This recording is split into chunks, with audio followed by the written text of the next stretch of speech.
Welcome, everyone. We are the Your Choice Coach team. I'm Simone Sloan. And I'm Rich Batchelor.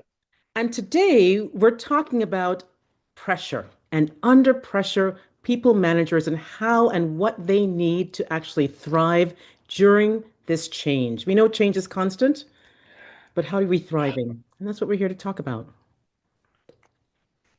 The purpose of our session really is to look at people managers and why, because at the end of the day, they kind of help curate that culture for teams. Yeah, And when you talk about engagement and employee engagement, you're looking at it in terms of they're kind of the drivers for that as well. So I figured it would be a good time to think about them and focus on those people managers. Talk about how they're competing with those demands and performance pressures. Talk about how and what kind of support they would need to be more resilient, strategic, and inclusive in their leadership styles. yeah, yeah. So why don't we begin? Why not? Let's start. This could be a long conversation, but we'll try and keep it succinct, I think. Absolutely. When we were talking though, Rich, we were talking about the pressure, right? What is this pressure and what's really going on? And I thought it would be a really good understanding just to kind of call it out, right? Yeah. I call them the evil gremlins. What are the evil gremlins? Yeah, I'm not sure whether you don't feed them after midnight or not, those sort of gremlins, but actually that's a good segue into the whole time management challenges, the constant reprioritization that the managers are having to face all the time, juggling everything and which one's the most important is today's thing, is today this hour's thing, all of that going on. It's really kind of, you know, giving them this constant pressure with the time management pieces. You Absolutely. And then you talk about, their teams, right? Some companies are holding in terms of hiring and they're doing a lot with little. And yeah. so the idea of delegation is like becomes like a real nice myth of how do we Yeah. do this and who are we delegating to, right? Oh, absolutely. I think, th this is the challenge of, folks wanting to see their folks do well and excel and get achievement. But then there's also that fear of like, oh my gosh, once that person's gone or I don't have somebody in that seat, I've got to rework what I've got with the team. And then the actual pressure that comes with all of that and the way people are feeling doing that stuff, I don't envy a manager at No. all at the moment. No, because you've got the performance targets, but then also too, what I find with a lot of conversations that I'm having is that there is little space to think, little space to plan, right? And as a result of that, they're just thinking in the moment and they're in this, I'm going to use the fishbowl, and they Yeah. don't even realize what's happening because they're in it. Yeah. Yeah, well, I think that all of this is really connecting back because they just do not have the capacity really to be able to think beyond what's in front of them at the moment. And it's not through lack of willingness to do that. There's just not the space, as you say, to do this at all. And we keep on talking about, people need to think ahead, plan ahead, organize themselves, but they don't have that space. And you know, and if I hear another leader in an organization say, "Oh, we'll send them on a training course," help them, they haven't got the time to go on the training course in the first place because of all the work that they're doing. And then Absolutely. all you're doing is teaching them how to move around something a bit more without actually creating that space for them. It's, Absolutely. it could even be putting more pressure on them because they're like going, yeah, I've got to take 2 days away from the desk and then I'm going to have to fit my whole week into the 3 days remaining. And yeah, Absolutely. so many Absolutely. challenges. Yeah, there are, but there is a cost to that, right? Because when you think about the different struggles, and I'm going to call it a struggle because it leads to frustration, Yeah, yeah, there is a cost to that. And what happens when we become overloaded, right? Our decision quality decreases as part of that process because it's the stress and how we relate to stress impacts how we may or may not be making decisions. yeah, yeah, for sure. I think, that. you use the word stress factors and stress that element, and I almost want to replace with stretching because it's like Mhm. the elastic being stretched with everybody, and it's just that constant, stretch. How far can I pull this before it snaps? Right, And right, we're right. really testing that at the moment. Absolutely. Absolutely. And what happens is that everything becomes urgent. And we Yeah, know that when everything becomes urgent, we're not, it's anything. Yeah, it's not working. It's not working. And so, and then to your point about the developmental conversations, things kind of go back to, well, maybe they need, and it is structures and support they need, absolutely. But let's look at really what the root causes of what's really happening here from that perspective. Because there are folks that are just like, they'll just like, I'm the boulder and I will carry it through. And those that just shut down and are just like frustrated around this whole thing and don't really know who to kind of get that additional support from.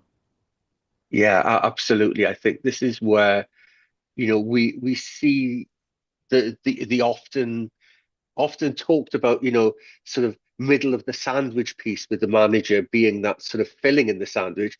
But it's also a bit like the spread that gets put in the sandwich that's being spread out as thin as it can go on some of these things. And Absolutely. we really need to be thinking about, what can we do? And, and this is part of why we're talking now, is to share some of that insight as well in terms of, what can be done to help these individuals actually thrive and Yeah, develop and find the opportunities.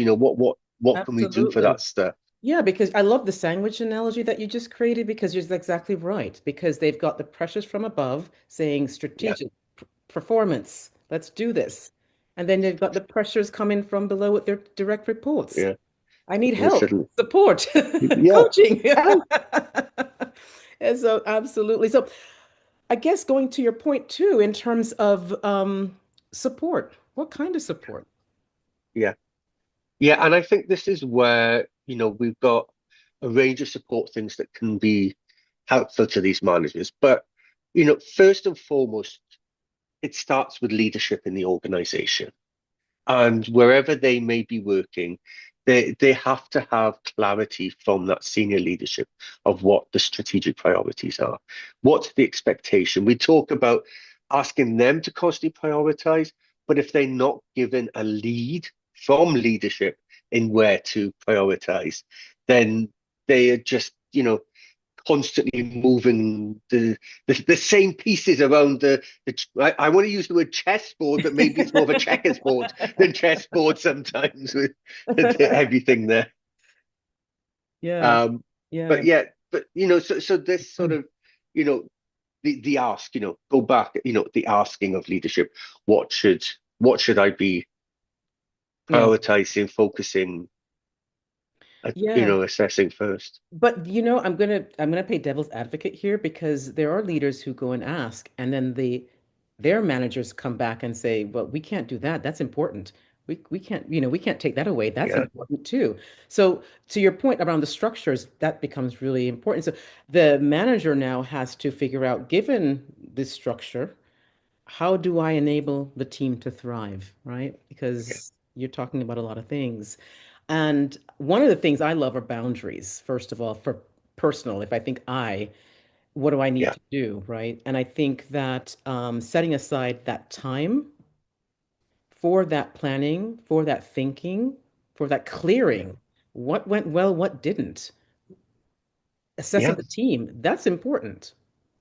Yeah, yeah, and I think that's really important for managers to really set aside time for that reflective moment, that analysis of what's been, what's gone, that sort of piece, because it's so easy to fall into that repetitive, just get stuff done, just get stuff done without looking back at that. And that's going to connect into helping them to reflect upon the strengths and challenge points they have on their team as well. Absolutely. Because I think that's really important. And, and leading on from that, I think that's where they've, you know, a successful manager. is going to have their own little toolbox of tips and tricks and techniques, and they need to be constantly building that, I think. And it's important that they've got those pieces so that they can actually know, how do I know what went well? How do I know what didn't go so well? How do I learn from that piece? What are the ways of asking the questions, involving and engaging to do that stuff? Absolutely. And I would say, as they're doing that reflection, how big is that boulder on the shoulders that you're carrying? Yeah, yeah, Right? You have a team, and that's why it's called team. And so talk to them, find out what, yeah, because they're also mirroring what you're showing and modeling. So be yeah. mindful, right? That you're talking the culture and this is what's happening. And so if you're experiencing this, they're experiencing that too. So it's an opportunity for you to take that assessment as a team collectively to say, what are we doing and why are we doing what we're doing? Yeah, yeah, for sure. And this is why, you you've got to also remember that your approach to working with the team has got to be, you mentioned right at the beginning, that inclusivity element of, like, bringing the inclusion of all voices are equally important and valid to the conversation. Be careful that you don't fall into the trap of he who shouts loudest, and I say he because it often is a he, shouts loudest. What? That's not the only voice of the team. Right. Yeah, Yeah, absolutely. Absolutely. Um, I think too, from that perspective, then it's around because you touch on a really interesting piece from the perspective of the team and talking to the team, because again, it's about what are the values that you've created for the team? Because again, yeah, I'm going back to the culture piece because it's like your values, yeah. and if you're not aligned with what collectively that you've said are your team values, then that's an opportunity to course correct as well and to reframe how they're operating on the team from that perspective. But you've got to learn to delegate too, right? And I know in order to delegate, that means you have to take something off. Absolutely, absolutely. Yeah, I think that's one of the other traps that many managers fall into, is this, I'm the only one who knows how to do this, so I'm the only one who can do it, rather than actually a little bit of explanation pain today is so much gain in the future of being able to have more people able to do things and bringing that capability in, and just generally helping them to understand how things work on the team. Whatever the team's role function is, it doesn't matter so much. It's about, then, what's the saying about a problem shared is a problem halved? Well, I don't want to necessarily say a problem, but it's like the burden shared is a burden Burden. halved. Absolutely. Absolutely. Yeah, Absolutely.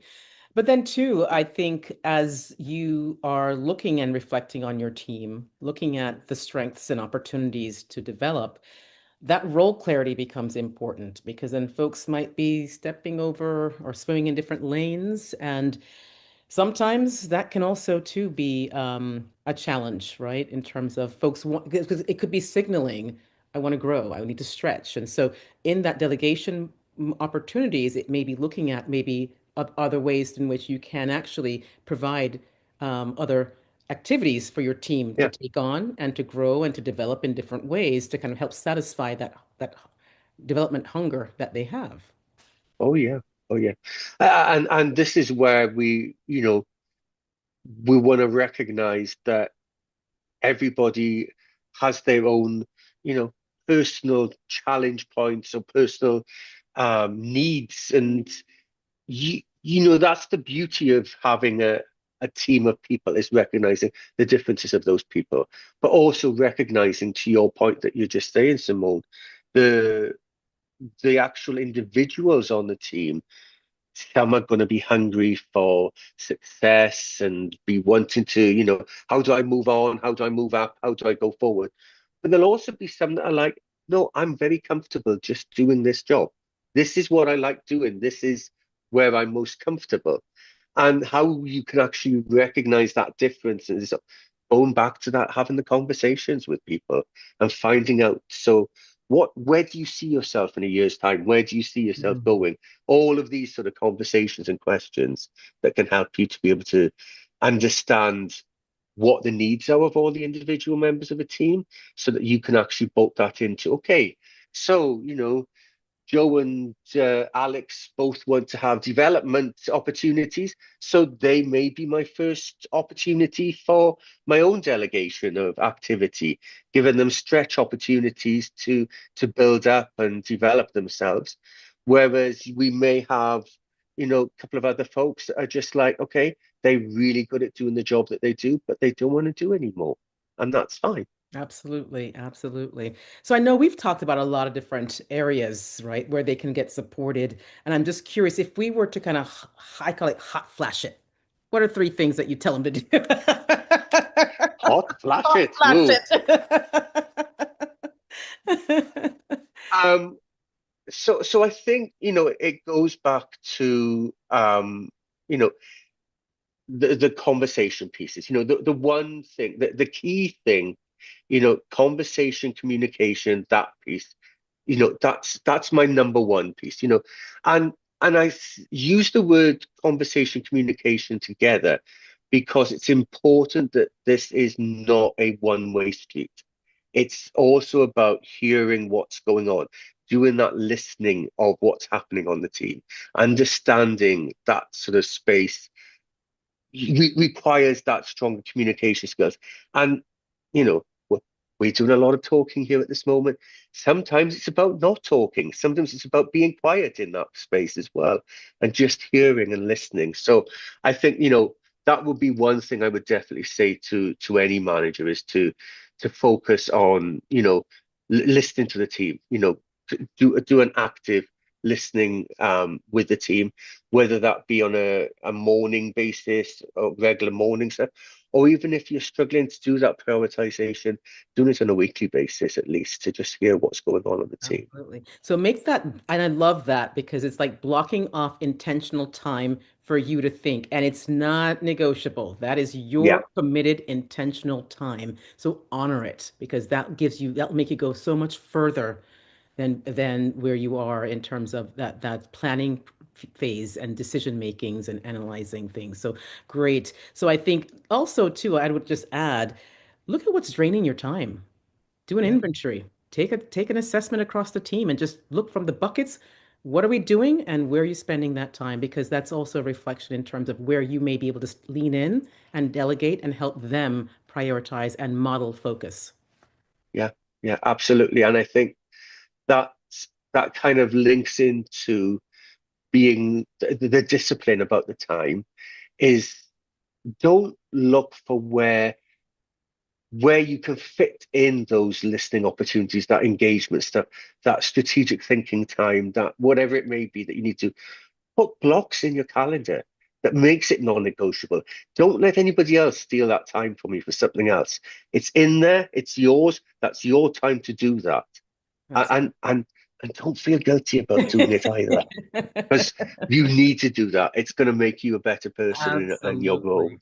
Absolutely. So what we're saying is in get support, it's not a perk, right? It is a Yeah, strategic lever to help you with your performance and for sustainable growth for your team. yeah. So I think we're going to wrap it up here. So I want to thank people for listening.